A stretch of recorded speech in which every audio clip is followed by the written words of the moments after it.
এখন দিন কিন্তু ব্যাপারে আত্মসম্মান আছে সবার। আপনার একটা ছেলে মেয়ে পড়ালেখা করেন, আপনার বাড়িতে যদি যে 5জন লোক বসে থাকে তখন ছেলে মেয়েদের লজ্জা। এই জিনিস চিন্তা করে তারা চিন্তা করে না কিস্তি মধ্যে আগে কিন্তু মানুষের আর ঝামেলাগুলো বাঁচে কিন্তু আগে সেই 5 জন 10 জন 15 জন নিয়ে। আমাদের টোটাল ব্রাঞ্চে হয়তো বা সর্বোচ্চ 20 জন নিয়ে একটু সমস্যা আছে। তাদের বিদেন অনেকে শুনছেন যে মামলা পর্যন্ত যাওয়া লাগছে টাকা উঠানো, কিন্তু এটা তো কাম্য ছিল না। কাম্য ছিল না আপনার সদস্য আপনার বাড়িতে আমি যাবো, যখন এরকম 2-3 মাস হয়ে যায় তখন তার পক্ষে পরিশোধ করা কঠিন হয়ে যায়, এবং তখন তার জন্য ব্যবসাটা কঠিন হয়ে যায় বা তার পরিবারের জন্য প্রেশার হয়ে যায়, একই সাথে যারা কর্মী আছে তাদের জন্য প্রেশারিং হয়ে যায়।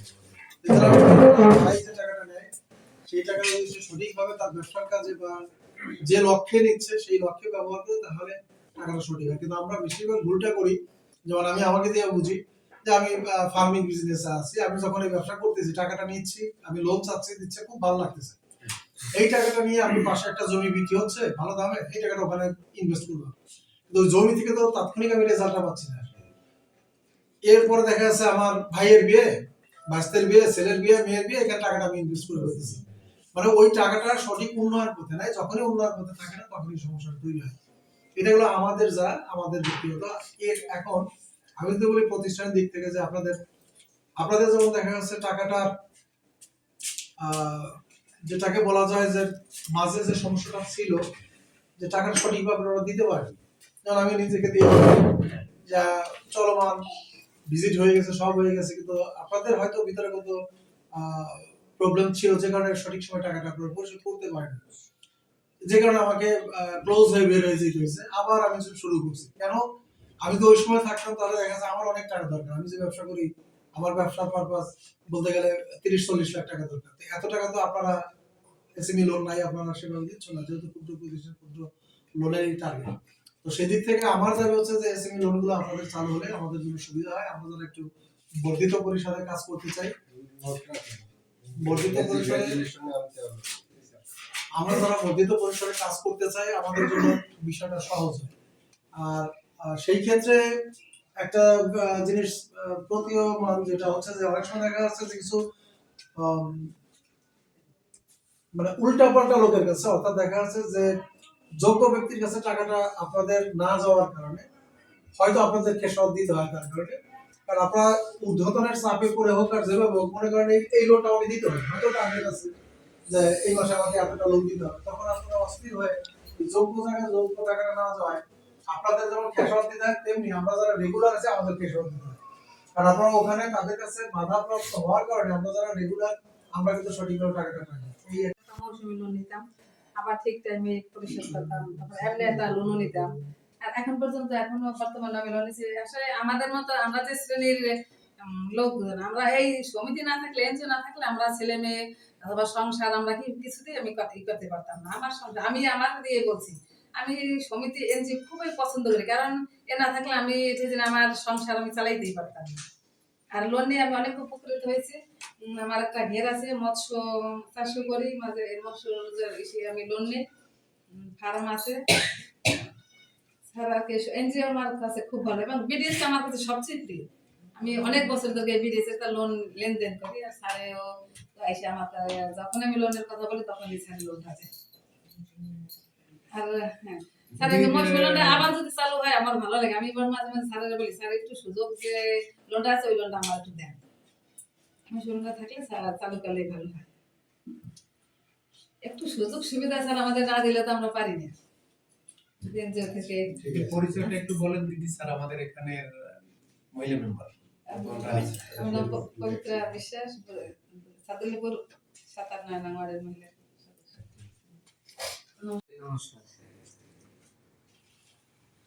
আমি বাংলাতে তো ক্ষুদ্র মেডিসিনের ব্যবসা করি এবং পাশাপাশি প্র্যাকটিস করি গ্রামে পল্লী চিকিৎসক হিসেবে। আমি বিডিএস এর প্রথমেই আমার লোন নেওয়া। এর আগে যখন আমি রাজয় ছিলাম, রাজয় থাকার কারণে যখন এখানে আসলাম এখানে আসার পরে আমার ততটা পরিচিত ছিল না, বিভিন্ন কাছ থেকে। রাজৈরে ছিলেন দাদা? রাজৈরে ওইখানে কি আপনার বাড়ি কইছেন? না না, রাজবাড়ির এখানে আমার স্ত্রী সূর্য হাসি ক্লিনিকে চাকরি করতো, সেই সুবাদে এখানে আমি এবার টিউশনি করাইতাম। সেই সুবাদে ছেলেরা ছিলাম, হঠাৎ করে দেশে আসছে। আমাদের দেশের বাড়ি এইখানে ভূতের বাড়ি গ্রাম, সামিল্লা পুরি নিয়ে। অ্যালোপ্যাথিক? হ্যাঁ, অ্যালোপ্যাথি। এরপরে এখানে আসার পরে হঠাৎ করিয়া মনে করেন বিভিন্ন চাপে ভিতরে ছিলাম, বেশ কিছু জায়গা ঋণও হয়ে গেছিলাম। মানে ঋণ বলতে মানুষের কাছে সুদে টাকা নিয়ে আনছি। পরে দেখছি মোটামুটি ওটাই একটা বিশাল অসুবিধা হয়ে গেছে। পরে বিডিএস মানে কাছে স্মরণ করছি, বিডিএস আমার মানে স্মরণে সাড়া দিছে। সেখান কে থেকে ছিল ওইখানে ম্যানেজার ছিল? ওইটা আমার ঠিক ভালো মনে নেই, ঠিক আছে, মনে অনেক আগে, অনেক আগে, কত বছর? 10 বছর আগে, 10 বছর আগে ন্যূনতম, ঠিক আছে। এখন সেই তার নামটা আমার ভালো মনে নেই। ওইখান থেকে কি করলাম, ওই যে বাইরের কিছু টাকা ছিল সেটা দিলাম, মেডিসিনে ব্যবসা শুরু করলাম। ওইখান থেকে আর কি বিডিএস এর সাথে সংযুক্ত ভাবে আছি। প্লাস বিডিএস এর কারণের জন্য আমার ব্যবসা প্রতিষ্ঠান এখন পর্যন্ত ঊর্ধ্বগতিতে রয়েছে, নিম্ন গতিতে যায় না। আমি এই প্রতি বছরেই একটা হিসাব রাখি, মাসিক হিসাব করি, মানে মাসিক দৈনিক হিসাব থেকে মাসিক হিসাব, মাসিক হিসাব থেকে বাৎসরিক হিসাব আসে, ঠিক আছে। সেইভাবে আমি কাজ করি এবং আমার ব্যবসা প্রতিষ্ঠান মনে হয় এলাকার সবাই আমার চেনে, ক্রমান্বয়ে বর্ধিত হচ্ছে। এই বর্ধিত কারণ বিদেশে প্রত্যেকটা কর্মী আমার সাথে সংক্ষিপ্ত ভাবে মানে ওতপ্রোতভাবে জড়িত এবং তারা সহযোগিতা পায়। এবং অনেক সময় দেখা যায় কি যে দাদা এইটা না এইটা ভালো পরামর্শ দেয়। আর ওই জায়গায় মৌসুমী মূল লোন, আবার অনেক সময় লোন নিয়ে যে যদি কেউ মানে গুড লোন আছে বিভিন্ন কোম্পানি সংস্থা, এইগুলা যদি চালু করা হয় তাহলে আমরা মানে উপকৃত হব, ঠিক আছে।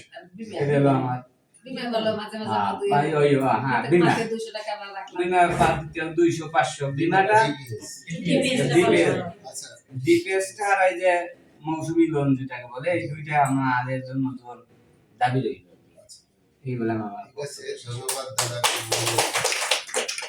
গণশুনানি কার্যক্রমটা একটু ম্যানেজার রোজি বলেছে, আমি একটু বলি। সেটা হচ্ছে যে আমি বিডিএস এ চিফ অপারেটিং অফিসার হিসাবে নতুন যোগদান করেছি। আমার নাম এম গোলাম ফারুক। আমি এর আগে বিভিন্ন সংস্থায় কাজ করেছি, বিডিএস এক সময় কাজ করেছি। সেই জন্য মাঝে মাঝে জিজ্ঞাসা করি যে এর আগে কে ছিল, ঠিক আছে, পুরানো কেউ ছিল কিনা।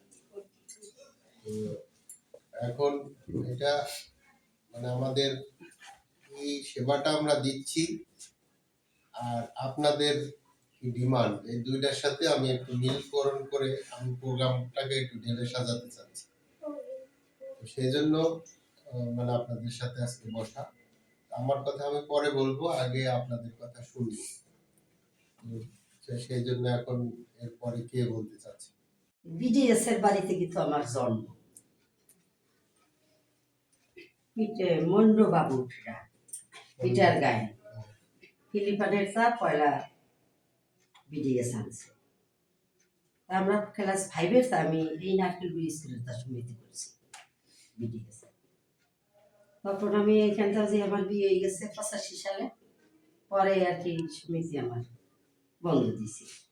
পরে আবার নতুন করে যখন গন্ডগোল মাঝে একটু অনেক ঝামেলা গেছে, পরে আবার আমার ওই মন্ডু স্যারের মেয়ে বিয়ে দিছে বটবাড়ি জুনুদি, ওই বাড়িতে গেছে নতুন সমিতি করার জন্য। আমার ওই এলাকায় কিন্তু বিডিএস সমিতি ছিল না তখন আর কি।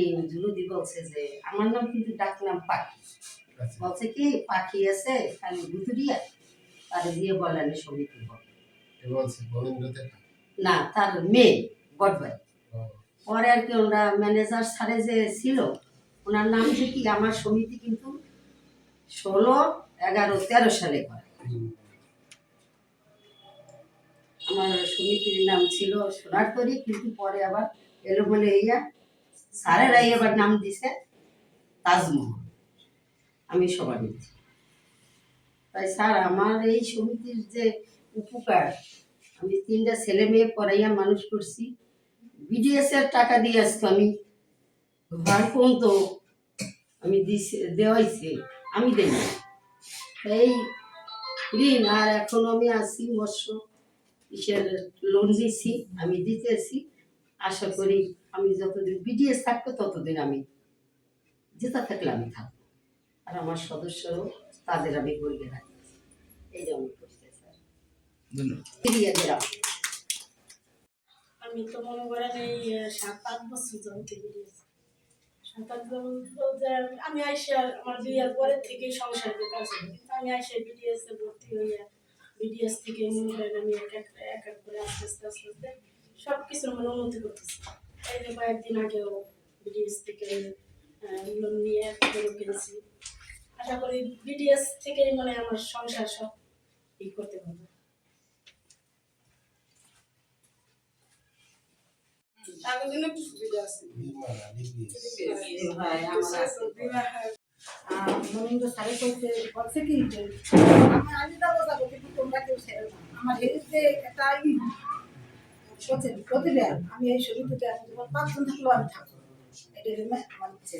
এই যে আমি কিন্তু সমিতির টাকা নেই, আমার ছেলে মানে আমার বাবা চাকরি করতে হবে, সমিতির টাকা নিয়ে এখান থেকে আমি ছেলে দিয়ে পড়াইছি। আর যত নতুন করে আমি নিতেছি।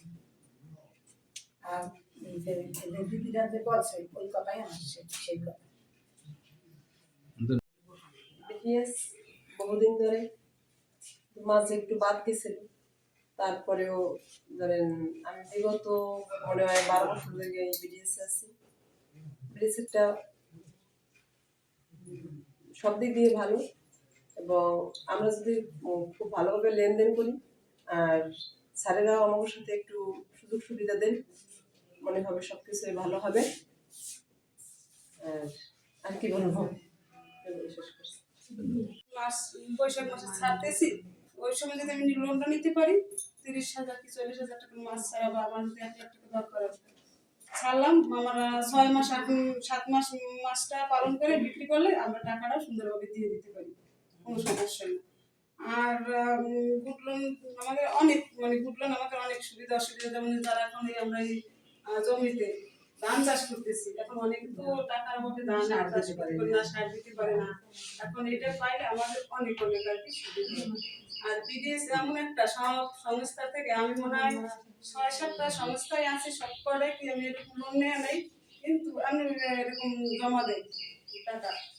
তবে এই বিদেশটা আমার কাছে ভালো লাগছে। তারপরে আবার দেখা যায় যে অন্যান্য সংস্থা থেকে এটার মানে ছাড় বা আমরা যেভাবে ছাড় পাইতেছি সুবিধা গ্রহণ করতে পারি, এটাই আমাদের কাছে অনেক কিছু।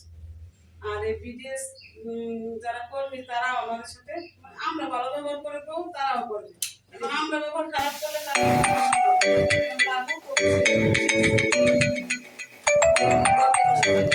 কর্মীরা সবাই ভালো, আর আমরা ভালো হলে কর্মীরা ভালো, এরকম কথা। নির্ভর করে এর থেকে উন্নয়নের বিভিন্ন আমাদের